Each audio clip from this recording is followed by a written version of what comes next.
Assalamualaikum warahmatullahi wabarakatuh. Saya Dera Ariandira dari Fakultas Hukum semester 3 non-reguler dengan NPM saya 7420 12 11 72. Untuk memenuhi materi jurnal ini, di sini saya akan membahas tentang eksistensi pidana mati dalam sistem hukum Indonesia.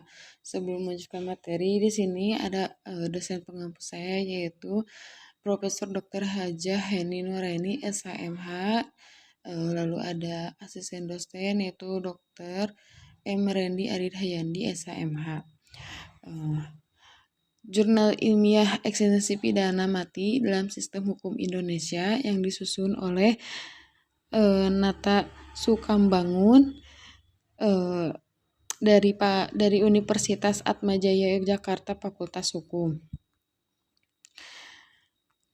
Langsung ke materi. Pengaturan pidana mati dalam Perundang-undangan Indonesia.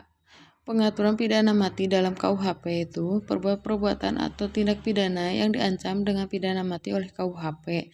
Di antara lain ada pasal 104, ada pasal 111 ayat 2, pasal 124 ayat 3, pasal 140 ayat 3, dan seterusnya. Lalu pengertian pidana mati di luar KUHP itu ada 5 poin. Yang pertama, Undang-Undang Nomor 5 Tahun 1997 tentang psikotropika pasal 59 ayat 2. Yang kedua yaitu ada pasal 36 Undang-Undang Nomor 26 Tahun 2000 tentang Pengadilan Hak Asasi Manusia.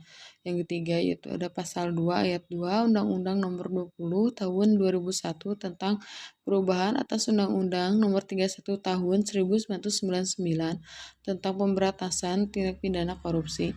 Yang keempat yaitu ada pasal 6 Undang-Undang Nomor 15 Tahun 2003 tentang penetapan peraturan pemerintah pengganti Undang-Undang Nomor 1 Tahun 2002 tentang pemberantasan tindak pidana terorisme.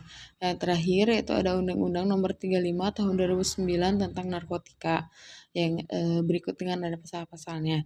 Lalu dalam pengaturan pidana mati dalam konsep rancangan KUHP, dalam konsep rancangan KUHP tahun 2012 pidana mati diatur dalam beberapa pasal seperti pasal 66, pasal 87, pasal 88, pasal 89, dan pasal 90. Pro dan kontra pidana mati pun baik dalam kontra maupun yang pro, alasan yang diberikan semua bertumpu pada hak asasi manusia, perlu kiranya diuraikan tentang argumentasi bagi keduanya. Tentunya dengan tetap mengacu pada hukum nasional. Menurut The Indonesia Human Rights Watch, terdapat 3 alasan utama mengapa penjatuhan hukuman mati seringkali digunakan oleh pengadilan antara lain. Yang pertama yaitu hasil penerapan ancaman pidana mati digunakan oleh rezim kolonial Belanda, kemudian dalam prakteknya terus digunakan sampai rezim otoritarian Orde Baru untuk memberikan rasa takut, bahkan menghabiskan lawan pihak. Hal ini dapat dilihat pada penerapan kejahatan politik pasal 104 KUHP. Lalu upaya menerbitkan beberapa ketentuan hukum baru yang mencantumkan ancaman pidana mati sebagai langkah kompensasi politik akibat ketidakmampuan membebani sistem hukum yang korup. Padahal ancaman pidana mati tidak pernah bisa membuktikan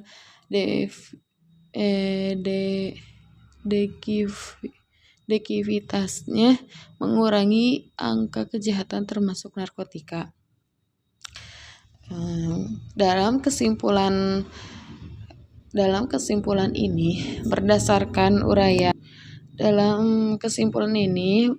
berdasarkan uraian dan analisis pada bab sebelumnya, maka dapat ditarik kesimpulan sebagai jawaban terhadap permasalahan yang dirumuskan di depan, yaitu bahwa pidana mati masih tercantum dalam KUHP maupun di luar KUHP. Karena pemerintah Indonesia melalui politik hukum mendukung adanya pidana mati ini. Masih dicantumkannya pidana mati baik di dalam KUHP maupun di luar KUHP.